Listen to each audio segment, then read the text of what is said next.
It's that time again of a Monday. Mayor Matt Dickerson is in to have a chat to us. Good morning, mate. Morning, Keegan. Good to see you. And look, I'm very happy. Look at me. I'm in one piece still. So I survived yesterday. I actually saw you post a photo of I think you hired a bike for I got a Land Rover bike, and I'll just give them a little plug. Work, rest, play here were very generous. They let me a bike. They let me a bit of gear to wear to make sure if I did fall off, I might have been a little bit protected. But just another great fundraise from Black Dog. They do some great work, and hundreds of people there again. It's actually quite exciting. And the turnout was just incredible. Numbers that I didn't even expect. It was just fantastic. Yeah, the organisers do a great job there. So well done to them once again. And hopefully next year again, I'll see how I go and see if I can survive another year. Another roll of the dice. That's right. I'm not sure if I'm more worried if I do fall off, whether I'm more worried about my body or the damage I'm doing to a bike that someone's lent to me. Yes, that is the problem when you lend a bike. You've got to worry about multiple things during that. I heard you had a meeting with the police commander. What's going on there?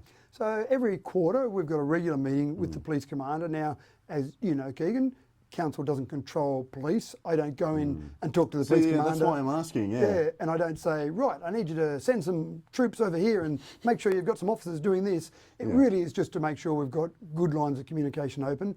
If there's anything that we can do together, if there's anything that works together for us, in other words, if the police say, council, could you help us with this? Or if we say, could you pay some attention to that? We've got that good working relationship. But again, it's a courtesy, and it's very good that the commander, every commander that we've had here in Dubbo has given the same courtesy to me as mayor to have regular meetings. So we sit down and talk about just what's happening and any initiatives. And look, some of the information is confidential. I can't talk about some of it, but it's really just to keep us informed as a council about what's going on. So it's good, and I think the police do an exceptional job. I think the work they're doing is fantastic, and I think most people in the community respect the police and respect the work that they're doing. And sometimes when they do catch the people doing the wrong thing, then the next part of the process seems to be where it falls down. Yes, there's been a lot of discussion about that in the media recently and from people in the community when it comes to sort of the crime figures of Dubbo. And something I've seen pop up is there was a crime summit for Dubbo proposed last year, and there's a lot of people sort of bringing it out of the woodwork, suggesting that it shouldn't have been voted down. Could you just remind us the ideals behind the reason to vote it down last year? It did go to council last year. There was a councillor who brought forward a notice of motion to hold a crime summit in Dubbo. Now the vote went 7-3 against it, so 7 councillors obviously didn't think it was a good idea. I can't really talk about the individual reasons why. I can talk about the general concept, and again, it's a resolution of council.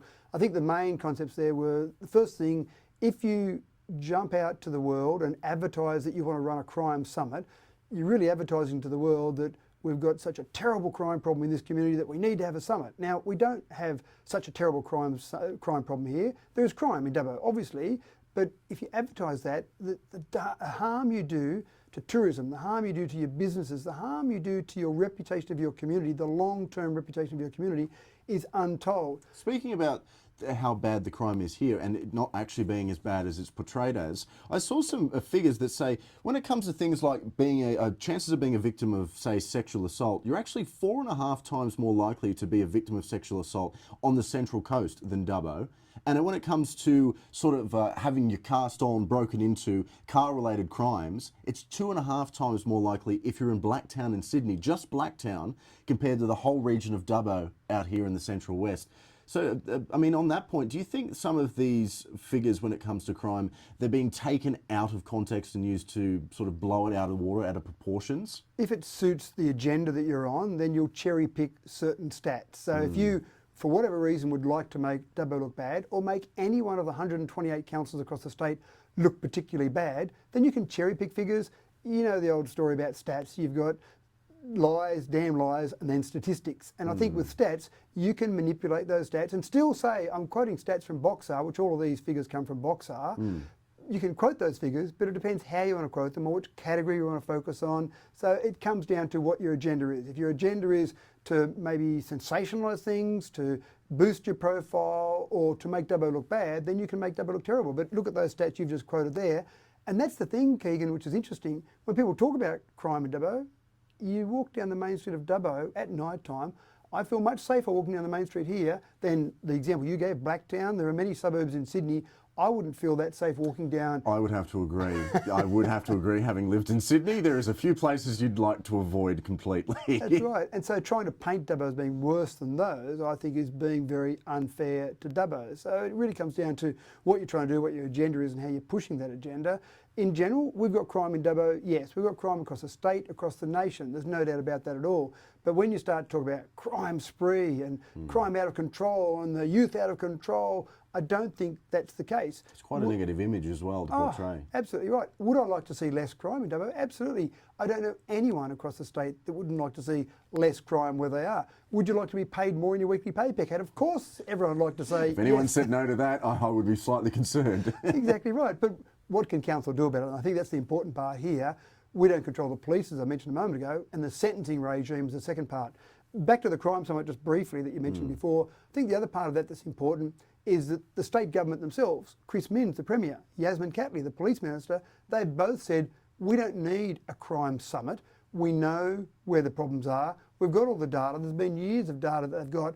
We know where to address it. We've just got to work out how to address that. A crime summit is not going to do anything. Right, okay. Well, to change the topic slightly onto a lighter note, Sure. The Bowls, I think it's the New South Wales Bowls State Championship was in town. And I mean, I find bowls quite relaxing, and I'd imagine I'm not exactly their target audience when it comes to lawn bowls. But how did that go? Well, it's actually still going. It started on the 12th right. of March. It'll go all the way through to the 27th of March. Wow, that runs for a while. Huge event. Now, this is significant for Dubbo for a few reasons. One, it's the first time ever in the history of the state championships they've taken it out of a metro area. Now, when I say metro, they take it to some of the suburbs in Sydney. They might go up towards Newcastle, down towards Wollongong, but I kind of call that whole Newcastle, Sydney, Wollongong area metro. Yeah, it's a fair statement. Yeah, outside of that, they've never taken the state championships. And they've never really thought about it or didn't know whether there was the capacity for a regional location to take it there. But when we talked to them about bringing it to Dubbo, and there was a bit of good work done by a couple of the clubs, in particular Tony Spears from Club Dubbo, I think he's done some great work on this, showed off the fact that we could hold an event of this size. So 880 competitors over 2 weeks. You've probably got 3,000 to 4,000 visitors. Now those 880 competitors aren't here for the entire 2 weeks. So your category might go for 3 or 4 days there, for example. So the people coming in and out. But that's a significant event. And the other part that's interesting is they have a multi-disability bowls championship, state championships, that's typically been run separately to these state championships. So again, this time is the first time ever they've run that multi-disability championship as part of the state championship. So it's a first for 2 reasons here in Dubbo, but what a great event. And again, it would have been difficult to get that event if I, as the mayor, was out jumping up and down on a soapbox every day saying, crime's terrible in Dubbo. Well, yes. Oh, could you bring the state championships here? Crime's terrible. Like, it's never going to be a good thing for me as the mayor to try and advertise that. And it's not true regardless of that. It's something that there is crime, but not out of control. So they're having a fantastic time here so far. I went along to one of their dinners, went to their opening, rolled the first bowl as part of the overall championship. So fantastic event for Dubbo. Just like the Junior State Touch Cup that was in town, another fantastic event with a lot of people coming to visit Dubbo.